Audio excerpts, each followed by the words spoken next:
الف اللہ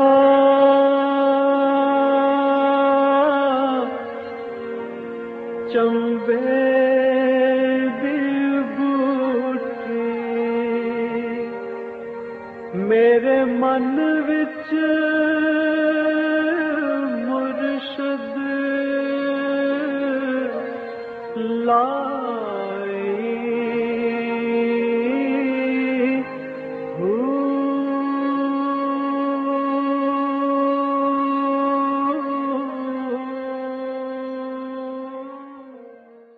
بسم اللہ الرحمن الرحیم۔ السلام علیکم، پریم المرشد اور میں ہوں منور عتیق۔ ناظرین محترم، آپ کے سوالات ہیں اور رہنمائی کے لیے ہمارے ساتھ موجود ہیں ہمارے بہت ہی محترم جناب حضرت امیر محمد اکرم اعوان صاحب۔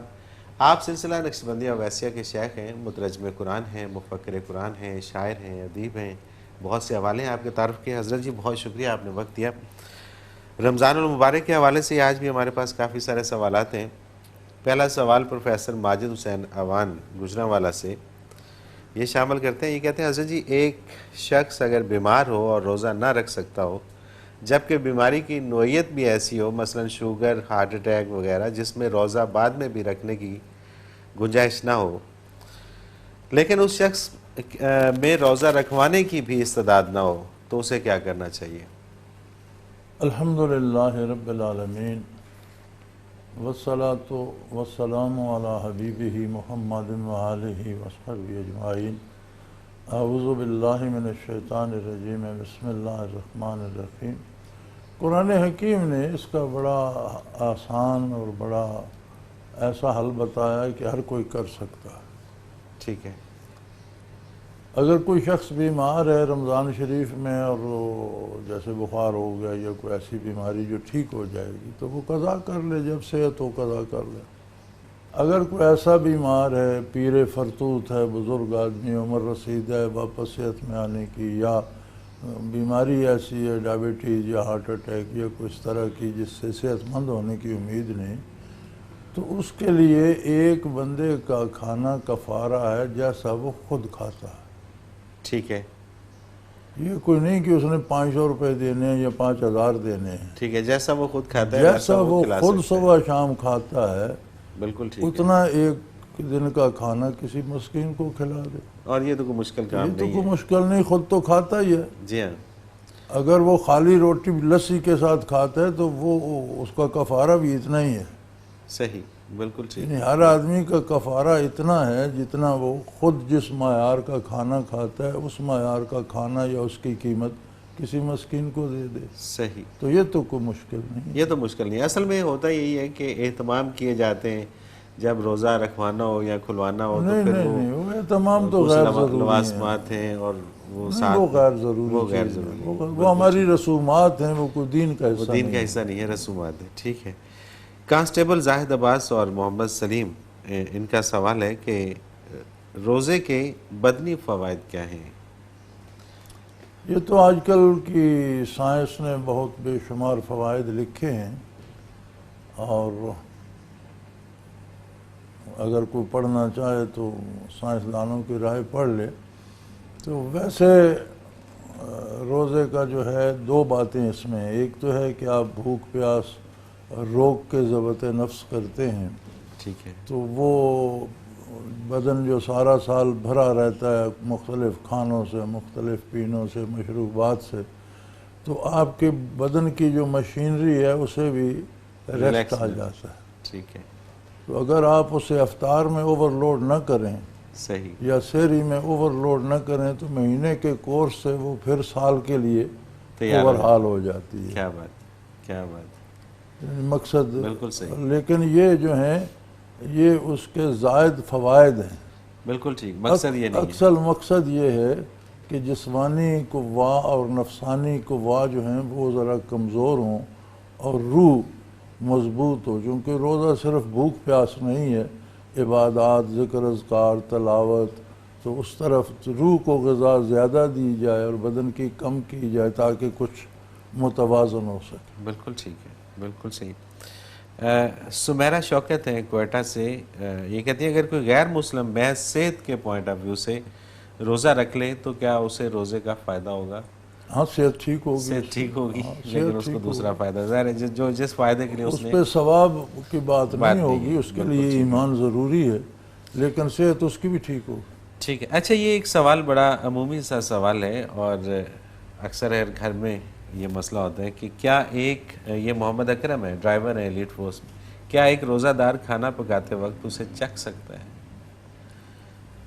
یہ ایک گنجائش علماء نے کی ہے، ایسی خواتین جن کے میاں یا سسر یا کھانے والے سخت مزاج ہیں یا معمولی بات پہ شور ڈانٹ ڈال ڈپٹ کرتے دیتے ہیں، ٹھیک ہے، تو وہ اتنا نمک مرچ چکھ سکتی ہے کہ جسے غذا نہ کہا جائے، صحیح، یعنی ذرا سا انگلی سے لگا کے نوک زبان پہ رکھ لیں تو وہ کوئی کھانا نہ بنے یا کوئی چیز اس طرح کی نہ ہو، صحیح، ٹیسٹ کی حد تک، ٹیسٹ کی حد تک، وہ بھی مجبوری کی حالت میں کہ گھر میں فساد نہ ہو۔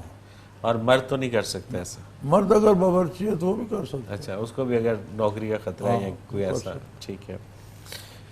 یہ پھر ایک کانسٹیبل ہیں جی فیضان علی لاہور سے، یہ کہتے ہیں اگر اعتکاف میں بیٹھا ہوا شخص کسی مجبوری سے اعتکاف کو ترک کر دیتا ہے تو اس کا گناہ ہوگا یا نہیں؟ گناہ تو جو ہوگا وہ ہوگا، چونکہ عبادت جو شروع کی جائے وہ پوری کرنی چاہیے، ٹھیک ہے، تو درمیان میں چھوڑ دیں گے تو اب اس کی وجہ کیا ہے وہ اللہ کریم جانتے ہیں، صحیح، وہ معاف کر دیں تو وہ قادر ہیں، جرم بنا دیں تو قادر ہیں، کوئی وجہ معقول ایسی ہوگی تو کوئی مسلمان بلا وجہ تو چھوڑتا نہیں، صحیح، لیکن چھوڑنے کا گناہ تو ہوگا۔ ہوگا، بالکل ٹھیک ہے، بالکل ٹھیک ہے۔ انصر کیانی ہے ہٹیاں بالا آزاد کشمیر سے، اسلام میں چور کی سزا ہاتھ کاٹنا ہے، کیا آج تک پاکستان میں کسی چور کو یہ سزا ملی؟ پاکستان میں کب اسلام نافذ ہوا؟ اسلامی جمہوریہ پاکستان نہیں، وہ تو نام ہے نا، آپ کسی کا نام اسلام خان رکھ دیں، اسے کلمہ بھی نہ پڑھائیں تو وہ عالم تو نہیں ہو جائے گا نا، صحیح، تو ملک کا نام رکھ دینا تو نہیں، آپ کا قانون تو وہی ہے جو انگریز نے بنایا تھا، اسلامی قانون تو آپ کا کوئی بھی نہیں ہے۔ ٹھیک ہے، آپ کے سارے قوانین جو ہیں، بلکہ میں نے کئی دفعہ سیشن جج حضرات سے، ہائی کورٹ کے ججز سے، سپریم کورٹ کے ججز سے میں نے سوال کیا کہ آپ ایک بندے کو ڈیتھ سینٹنس دیتے ہیں، سزائے موت دیتے ہیں، آپ اس سے جھوٹ بولتے ہیں۔ ہم کون سا جھوٹ بولتے ہیں؟ میں نے کہا آپ اسے کہتے ہیں کہ آپ کو تعزیرات پاکستان 300 دفعہ 302 کے تحت سزا موت دی جاتی ہے، مجریہ 1886، کیا بات، پاکستان بنا 1947 میں، قانون بنا 1886 میں، آپ کہتے ہیں تعزیرات پاکستان، یار کو خدا کا خوف کرو۔ صحیح بات ہے، صحیح کہنے لگے جی اب کیا اس میں کریں، تعزیرات سسٹم ہی ایسا۔ پاکستان کہاں سے؟ تو ہمارا جو نظام تعلیم کا بھی ہے، یا ہمارا جو نظام عدالت کا ہے، یا ہمارا جو نظام مالیاتی ہے، جو نظام سیاسی ہے، یہ سارے وہ ہیں جو انگریز ہمیں وراثت میں دے کے گیا، کسی میں کوئی اسلامی تبدیلی نہیں آئی، بلکہ گزشتہ پون صدی میں ہماری حکومتوں نے جو اسلامی معلومات، آپ بچوں کا نصاب دیکھیں، جو معلومات انگریز کے دور میں مہیا کی جاتی ہیں آج وہ بھی نہیں ہے، اس سے کم کر دی، بہت حد تک کم کر دی گئی۔ بالکل ٹھیک ہے، تو جب اسلام میں اسلامی قانون ہی پاکستان میں نہیں ہے تو سزا کیسے جاری ہوگی؟ بالکل صحیح، بالکل صحیح۔ یہ تو ایک بہت بڑا ٹاپک ہے، اس پہ جتنی بھی بات کی جائے یہ تو بڑی لمبی بات ہے۔ لمبی بات ہو سکتی ہے اس میں، کیونکہ اس کے بہت سارے پہلو ہیں کہ جس میں ہم اپنے آپ کو مسلمان بھی کہتے ہیں اور دوسری طرف اسلامی ملک بھی کہتے ہیں، اور ہم ہیں بھی نہیں۔ اسامہ منی باؤدین سے، خواجہ معین الدین چشتی اجمیری کے پاس ایسی کیا چیز تھی کہ 90 سال کی عمر میں اجمیر جیسی ریاست میں 1.25 لاکھ افراد کو مسلمان کر دیا؟ اللہ کا نام تھا، دل میں خلوص تھا، للہیت تھی، اور اللہ کا نام تھا، اور تو کوئی طاقت نہیں تھی۔ صحیح، یہ صوفیاء جو ہوتے ہیں ان کا ہر لمحہ ذکر الہی سے مزین ہوتا ہے، یہ اس طرح کے لوگ ہوتے ہیں، ان کے پاس طاقت صرف اللہ کے نام کی ہوتی ہے، اور اس کیفیت میں جب اس کیفیت کسی کی میں طرف جب دیکھا بات تو نکلتی ہے تو وہ کافروں کے دل پہ بھی اثر اثر کر جاتی ہے۔ بے شک، بے شک، بالکل صحیح۔ ایک اور سوال ہے، انہوں نے نام نہیں لکھ رہا اپنا، قرآن پاک پڑھ کر اگر کسی زندہ انسان کو ایصال ثواب کیا جائے تو کیا اس کی عادات اور فطرت میں تبدیلی آتی ہے؟ ثواب تو اسے مل جائے گا۔ ٹھیک ہے، اب آپ نے دوا تو دے دی، بیماری کی حد کیا ہے؟ آپ نے 1 چمچ دوا دی ہے، شاید بیماری کو 10 چمچ چاہیے۔ بالکل صحیح ہے، بالکل اس کی عادات کتنی بگڑی ہوئی ہیں، اسے کتنے ختم قرآن چاہیے، یہ تو میرے اور آپ کے پاس نہیں ہے۔ بالکل ٹھیک تو اگر تھوڑی بیماری ہوگی تو جلد شفا ہو جائے گی، صحیح، زیادہ ہوگی تو آپ پھر مسلسل محنت کرتے رہیں جب تک ٹھیک نہیں ہوتا۔ بالکل صحیح، بالکل صحیح، لیکن اثر تو بہرحال ہوگا۔ بالکل ٹھیک ہے۔ سعدیہ ہیں سرگودا سے، ان کے 3 سوال ہیں، مطلب ایک ہی جیسے 3 سوال ہیں کہ بیعت کیا ہے، بیعت کس طرح یا کیا کرنے سے ٹوٹ جاتی ہے، کیا تجدید بیعت ممکن ہے؟ بیعت ایک معاہدہ ہے جو سنت ہے نبی کریم صلی اللہ علیہ وسلم کی، قرآن کریم میں بھی اس کا ذکر ہے، مردوں نے بھی بیعت کی، خواتین نے بھی کی۔ اس کی مختلف قسمیں ہیں۔ ایک بیعت ہے جو آپ بیعت امارت کرتے ہیں، تو میرا خیال ہے آج اس کی جدید صورت ہے کہ ہم ووٹ دیتے ہیں، پرچی دیتے ہیں ٹھیک ہے، کہ یہ بندہ، یہ ایک شہادت ہے کہ یہ بندہ امین بھی ہے اور اس عہدے کا اہل بھی ہے، میں اس کے حق میں رائے دیتا ہوں۔ ایک تو یہ بھی بیعت ہے۔ ایک بیعت اصلاح ہے کہ آپ کو روزمرہ کی امور کی خبر نہیں، تو جو بندہ روزمرہ کی امور حلال حرام جانتا ہے اس سے آپ اصلاح کی بیعت کرتے ہیں کہ میں اس سے پوچھ کر اپنی اصلاح کرتا رہوں۔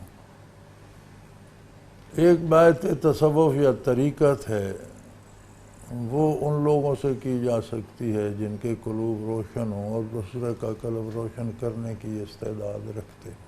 ٹھیک، خواتین کی بیعت عموماً قرآن کریم میں جس کا ذکر ہے وہ یہ ہے کہ ہم ہر گناہ سے توبہ کرتے ہیں، شرک سے بھی، عملی گناہوں سے بھی، اس طرح سے تو نیکی کی طرف آتی ہیں۔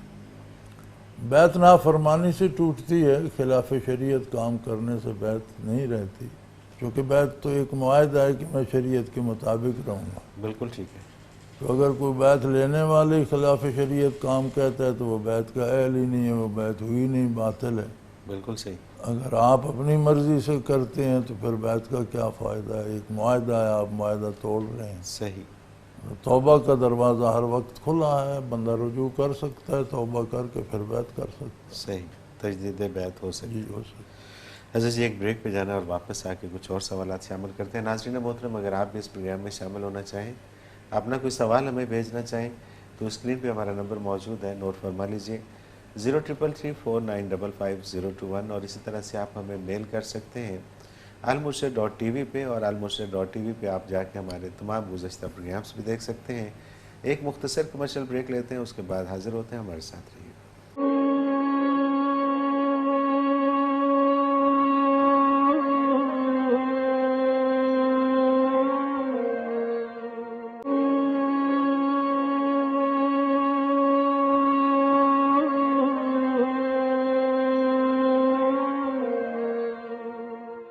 پروگرام میں ایک بار پھر خوش آمدید ناظرین محترم۔ آپ کے سوالات اور رہنمائی کے لیے ہمارے ساتھ موجود ہمارے بہت ہی محترم جناب حضرت امیر محمد اکرم امان صاحب۔ حضرت جی اگلا سوال شامل کرتے ہیں، احمد ہیں سکھر سے، یہ کہتے ہیں کہ میں شادی شدہ ہوں، دوسری شادی کرنا چاہتا ہوں، پہلی بیگم اجازت نہیں دیتی، دونوں کو خوش رکھ سکتا ہوں، میرے لیے شرعی کیا ہوگی؟ خوش کیا خاک رکھ سکتے ہیں؟ جب وہ اجازت ہی نہیں دیتی تو آپ نے خوش کیا رکھا؟ کیا رکھنا ہے؟ بالکل ٹھیک خوش بات، رکھا ہوتا تو اجازت دے دیتی تو وہ آپ کے ساتھ ہوتی۔ بہت اچھے، ہیں جی؟ ان کے سوال پہ تو جواب۔ دوسری شادی کی یہ قید ہے قرآن میں کہ آپ 2، 3، 4 شادیاں کر سکتے ہیں، لیکن اس شرط پر کہ چاروں کے مساوی حقوق ادا کریں۔ ٹھیک ہے، اللہ تعدلو، اگر آپ عدل نہیں کر سکتے فواحدہ، پھر ایک ہی شادی کافی۔ ٹھیک ہے، تو شادی کی بنیاد جو قرآن کریم میں ہے وہ محض شہوت رانی نہیں ہے۔ محسنین غیر مسافقین، عمر بسر کرنے کے لیے، محض شہوت رانی کے لیے نہیں۔ ٹھیک ہے، اگر آپ محض شہوت رانی کے لیے دوسری شادی کرنا چاہتے ہیں تو اس کی تو ویسے بھی اجازت نہیں۔ صحیح، بالکل ٹھیک ہے۔ عمر بسر کرنے میں کوئی مسئلہ ہے، ضرورت ہے تو ضرور کریں، لیکن انصاف کر اگر آپ عدل کر سکتے ہوتے تو پھر پہلی بیوی بھی اجازت دے دیتی، اسے پتہ ہوتا کہ بھئی کوئی عرض نہیں، ایک اور بھی کر لے تو میرے حقوق تو محفوظ ہیں۔ ٹھیک ہے۔ اچھا، یہ اجازت پھر بھی ضروری ہے؟ نہیں، ضروری نہیں ہے، نکاح تو ہو جاتا ہے۔ ٹھیک ہے۔ نکاح کی شرط اسلام میں نہیں ہے کہ بیوی اجازت دے، نکاح کی شرط یہ ہے کہ میاں عدل کرے۔ ٹھیک ہے۔ جو قلبی کیفیت ہے، کسی سے محبت کا زیادہ ہونا، کسی سے کم ہونا، انسان اس کا مکلف نہیں ہے۔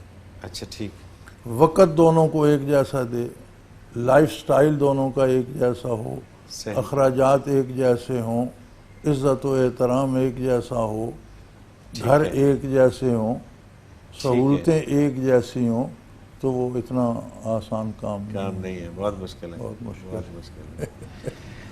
چلیں جی، مسز اسد ہیں لاہور سے، یہ کہتی ہیں کہ ماں بننے والی خاتون جس کا 8واں ماہ چل رہا ہو، کیا روزہ رکھے؟ یہ تو ایک طبی معاملہ ہے، میڈیکل کا ہے، اور وہ ڈاکٹر اسے بتا سکتا ہے۔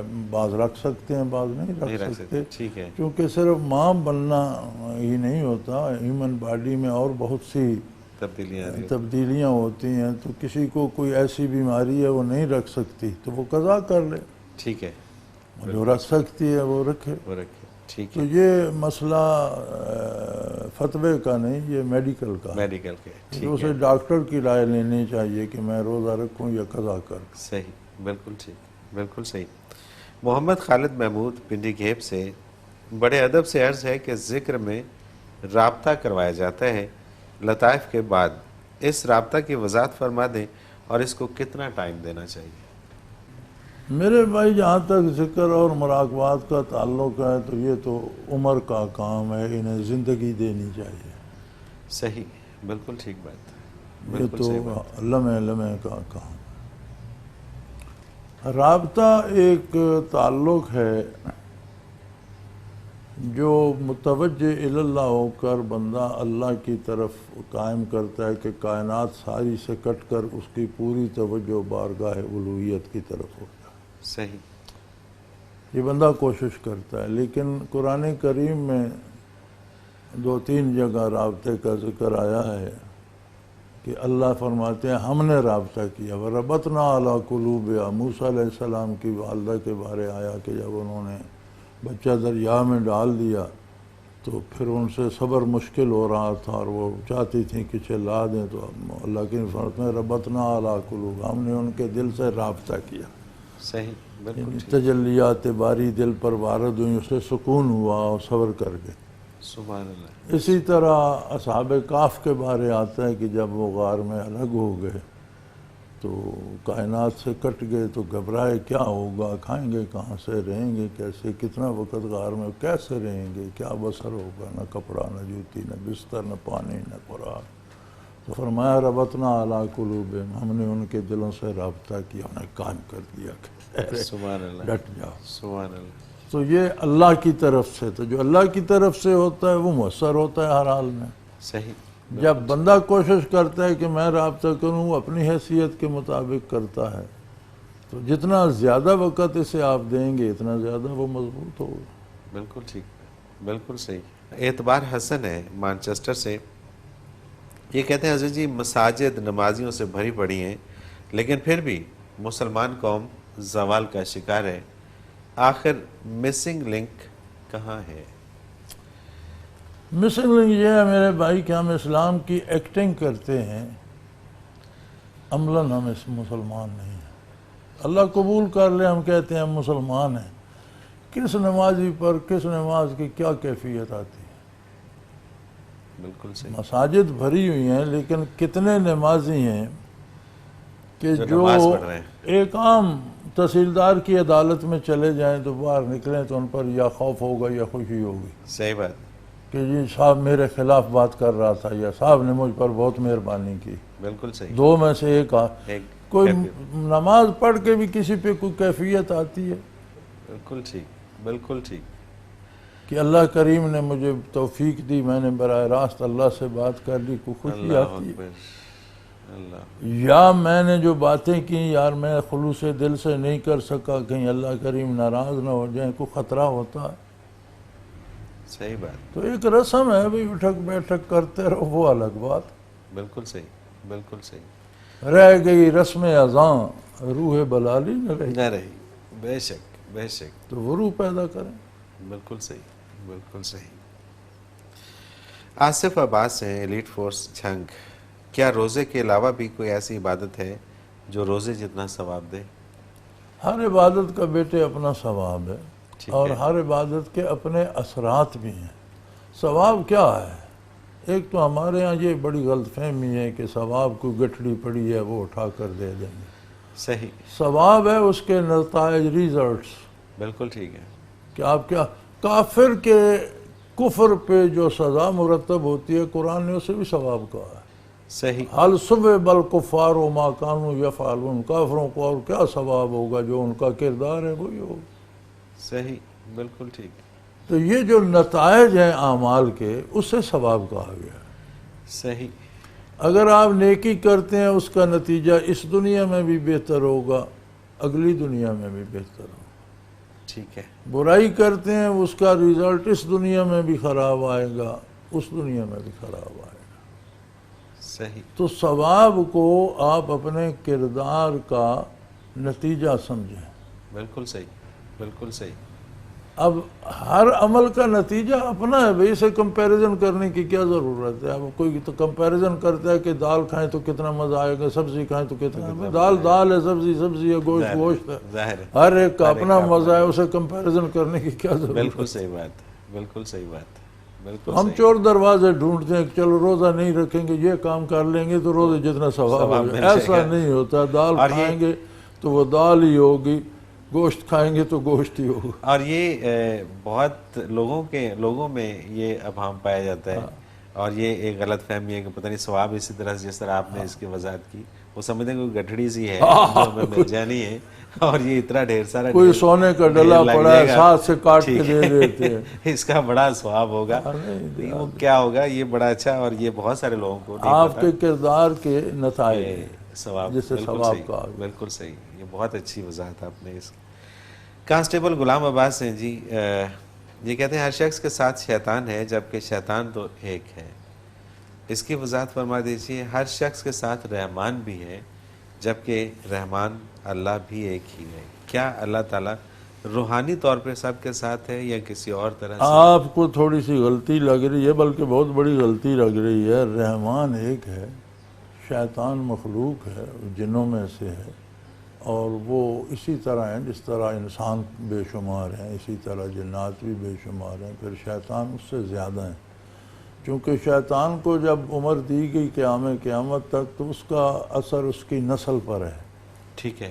تو اس کی نسل میں بھی جو اس کی اولاد میں ہزاروں سال جیتے ہیں. صحیح، بالکل صحیح. نبی کریم صلی اللہ علیہ وسلم کے زمانے کے جو جنات تھے ان میں سے 2 کو تو میں بھی جانتا ہوں جو بر صغیر میں تھے، جن کا وصال پچھلے دنوں ہوا ہے. اچھا 1450 سال تک وہ زندہ تھے. اچھا. اسی طرح ایک جن حضور کی خدمت میں حاضر ہوا تھا اور اس نے موسیٰ علیہ السلام کا سلام پہنچایا تھا حضور کو.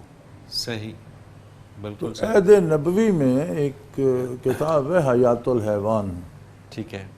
اس اللہ کے بندے نے بڑی محنت کی ہے، الفابیٹیکلی جتنے حیوانات ہیں ان کے نام لکھ کر ان کی خصوصیات جمع کی ہیں، اور اس میں بے شمار احادیث بھی نقل کی ہیں. صحیح.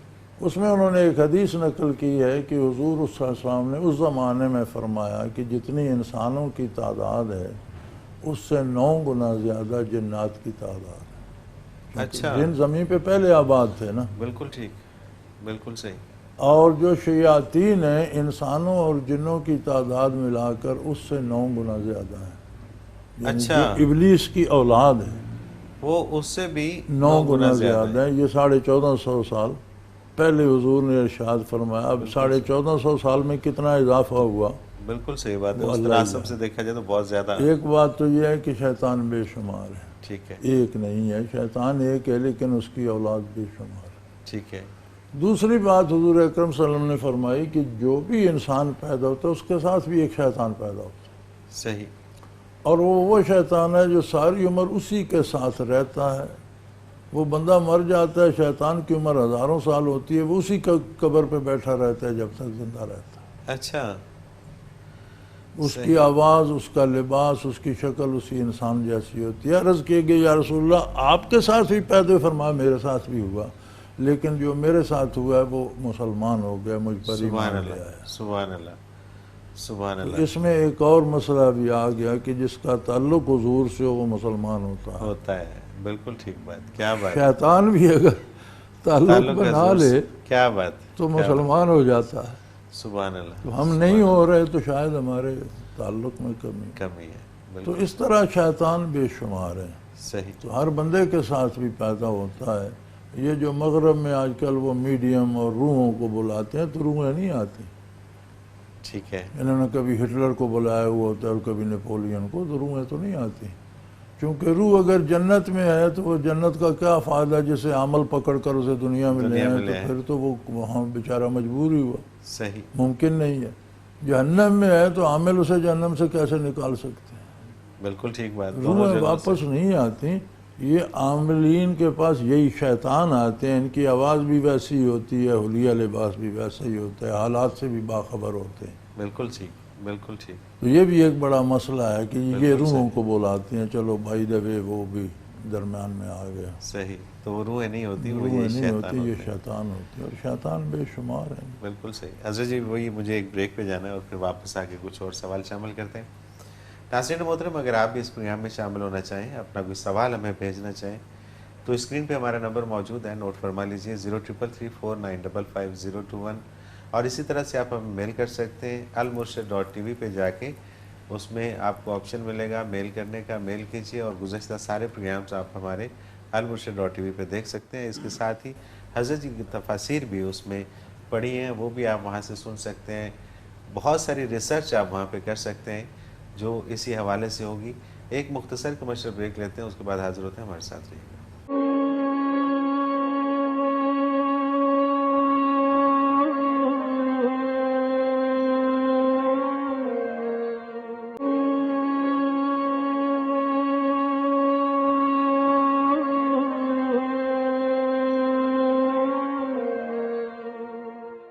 پروگرام میں ایک بار پھر خوش آمدید ناظرین محترم، آپ کے سوالات اور رہنمائی کے لیے ہمارے ساتھ موجود ہمارے بہت ہی محترم جناب حضرت امیر محمد اکرم مروان صاحب۔ حضرت جی اگلا سوال شامل کرتے ہیں۔ آپ کے پہلے سوال کا ایک حصہ رہ گیا، جی جی ضرور ضرور۔ وہ جو نے کہا کہ رحمان بھی ایک ہے، رحمان بالکل۔ واقعی ایک ہے، واحد ہے، لا شریک ہے۔ وہ ہر بندے کے ساتھ کیسے ہے، اسے معیت باری کہتے ہیں، صحیح، اللہ کا ساتھ ہونا۔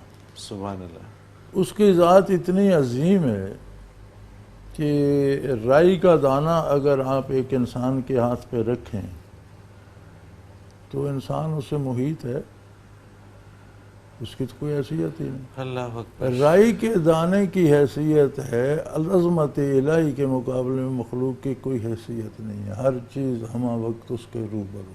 بے شک بے شک، اس کا علم حضوری ہے، نہ اس میں ماضی ہے نہ مستقبل، جو کچھ گزر چکا وہ بھی اس کے سامنے حاضر ہے، سبحان اللہ، جو آئندہ ہونے والے ہیں اس کے سامنے وہ بھی حاضر ہے، اس کا علم حضوری ہے، نہ اس میں ماضی ہے نہ مستقبل، حال ہی حال ہے۔ سبحان اللہ، کس بندے کے ساتھ کس طرح ہے یہ معاملہ اس نے بندے پر چھوڑ دیا۔ اللہ اکبر، جو بندہ جیسا تعلق اس کے ساتھ رکھنا چاہتا ہے ویسے اس کی معیت اس کے ساتھ، سبحان اللہ، کافر کے ساتھ اور طرح سے، گستاخ کے ساتھ اور طرف سے، مومن کے ساتھ اور طرح سے، اطاعت گزار کے ساتھ اور طرح سے، یہ اس نے بندے پہ چھوڑ دیا کہ تم کس طرح کی معیت چاہتے ہو۔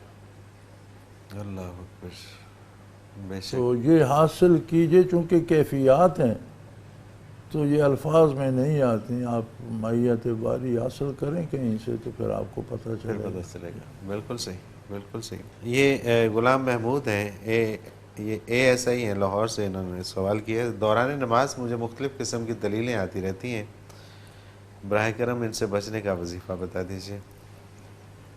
اس کا وظیفہ بڑا سادہ سا ہے، انسانی ذہن ایک وقت میں ایک طرف متوجہ رہتے، ایک وقت میں دو باتیں نہیں سوچتے۔ ٹھیک ہے، تو آپ نماز کا ترجمہ یاد کر لیجئے، جب آپ الفاظ ادا کریں دھیان ترجمے کی طرف رکھیں کہ میں بارگاہ الوہیت میں کیا عرض کر رہا ہوں، کیا بالکل بات ٹھیک۔ کر رہا ہوں، تو توجہ اس طرف رہے گی، انشاءاللہ خیالات نہیں آئیں گے۔ بالکل صحیح، اور کوئی خیال آئے تو اس طرف متوجہ نہ ہو، اسے رد کر دیں تو وہ چلا جائے گا۔ صحیح۔ مصیبت یہاں ہوتی ہے کہ جب خیال آتا ہے تو ہم اسے سوچنا شروع کر دیتے ہیں تو پھر وہ جم جاتا ہے۔ بالکل ٹھیک بات ہے، بالکل صحیح بات ہے۔ ڈاکٹر تہمینہ حسین، انہوں نے جگہ کا نام نہیں لکھا، حضرت جی اپنے آپ سے وفا کیسے کی جائے؟ یہ تو بڑا مشکل سوال ہے، کیونکہ ہم ساری عمر اپنے آپ ہی سے تو بے وفائی کرتے ہیں۔ اللہ اکبر۔ کوئی بندہ ایمان لاتا ہے تو اللہ پر احسان نہیں کرتا، اپنے آپ پر احسان کرتا ہے۔ کوئی بندہ اتباع رسالت کرتا ہے تو نبی کریم پر احسان نہیں کرتا، نہ اللہ پر احسان کرتا، اپنے آپ پر احسان کرتا۔ سبحان اللہ، سبحان اللہ، بے شک۔ اپنے آپ کو اللہ کے غضب سے بچا رہا ہے، اپنے آپ کو اللہ کے انعامات دلوا رہا ہے، اپنے آپ کے لیے فضا سازگار کر رہا ہے، تو اپنے سے وفا یہی ہے اللہ مقدور بھر اطاعت نبوت کو اپنا لیا جائے۔ تو یہ نبی کریم پر احسان نہیں، نہ اللہ پر، یہ اپنے آپ سے وفا ہے۔ کیا بات ہے، کیا بات ہے، سبحان اللہ، سبحان اللہ۔ اور جو ہم غلطیاں کرتے ہیں یہ اپنے آپ سے بے وفائی کرتے ہیں، اس کی سزا خود کو بھگتنی پڑے گی۔ بالکل صحیح، بالکل صحیح۔ تو یہ تو بڑا بہت خوبصورت جواب، بہت خوبصورت، مشکل سوال ہے۔ بہت آسان جواب۔ انہی کا دوسرا سوال ہے کہ روحانیت میں ترقی درجات کا مدار کس پر ہے؟ خلوص پر، خلوص پر۔ صرف اعمال پر نہیں، کردار بھی ہو اور خلوص بھی۔ وہ خلوص نہیں ہے جس میں کردار نہیں ہے۔ یعنی ایک بندہ کہ مجھے بڑا پرخلوص ہوں میں اللہ کے لیے، دین کے لیے، لیکن نماز بھی نہیں پڑھتا، تو خلوص کہاں ہے؟ صحیح۔ خلوص ہوگا تو کردار ہوگا، خلوص بغیر کردار کے نہیں ہوتا۔ کردار بغیر خلوص کے ہو سکتا ہے، آپ نقل کر سکتے ہیں، آپ ڈرامہ بازی کر سکتے ہیں، بظاہر نیک بن سکتے ہیں، اندر سے نیک نہیں ہوتے۔ کردار بغیر خلوص کے بھی ہوتا ہے، ہوتا ہے، بالکل ٹھیک۔ لیکن خلوص بغیر کردار کے نہیں ہوتا۔ خلوص ہوگا تو بہتر کردار بھی ساتھ ہوگا۔ سبحان اللہ، بالکل صحیح۔ تو خلوص کو اپنا خلوص کو اپنائیں، یہ ایک بہترین طریقہ ہے۔ محمد ارشد حماد شفیق 1122 ریسکیو، فطرانہ رمضان المبارک ہی میں کیوں دیا جاتا ہے؟ دور حاضر میں اس کی شرح کیا ہے؟ علماء ہر عید پہ بتا دیتے ہیں، کیونکہ اس کی شرح مختلف اجناس میں مختلف ہے، غلے کی مختلف ہے، جو کی مختلف ہے۔ اگر کسی ملک میں کھجوریں ہوتی ہیں، ان کی فصل کھجوروں کی ہے تو اس کی مختلف ہے۔ ٹھیک ہے، جہاں زیادہ انگور ہوتے ہیں اور وہ سوگی وغیرہ بناتے ہیں تو اس حساب سے اس کی مقدار مختلف ہے۔ تو ہمارے ہاں عموماً چونکہ مین فصل ہماری بر صغیر میں غلہ ہی ہے، ٹھیک ہے، تو علماء غلے کی قیمت کا اندازہ کر کے عید سے پہلے وہ بتا دیتے ہیں۔ صحیح، فطرانہ ہماری کمی کمزوریوں کوتاہیوں کو دور کرنے کا ایک کفارہ بھی ہے، اور ایک نظام ہے اسلام کا کہ رمضان شریف میں وہ بندے جو محتاج ہیں، غریب غربا ہیں، جن کے پاس روزی نہیں ہے، انہیں بھی شامل کیا جائے رمضان کی خوشیوں میں، عید کی خوشیوں میں۔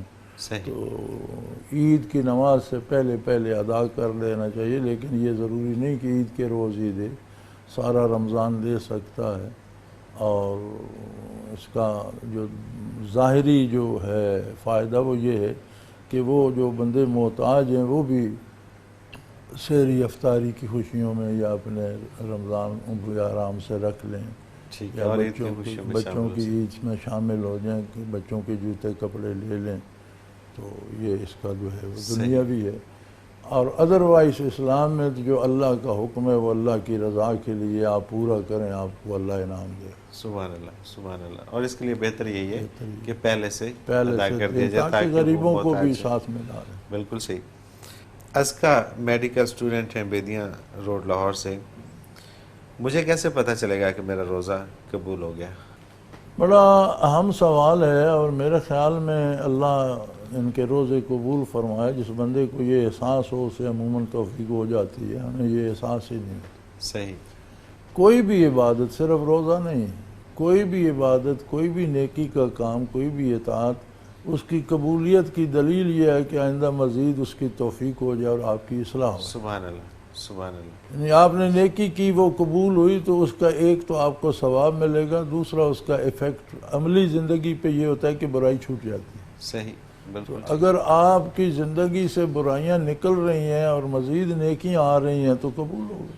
صحیح، بالکل صحیح. اور اگر نہیں ہے، موج میلہ یہ ہے، تو پھر وہ الگ بات ہے. ہر آدمی اپنا تجزیہ خود کر سکتا ہے، دوسرے کا نہیں. بالکل صحیح، بالکل صحیح. اور اندر سے تبدیلی آئی ہے آئی ہے تو کہ اٹ نہیں. مینس کہ وہ قبولیت پہ آپ.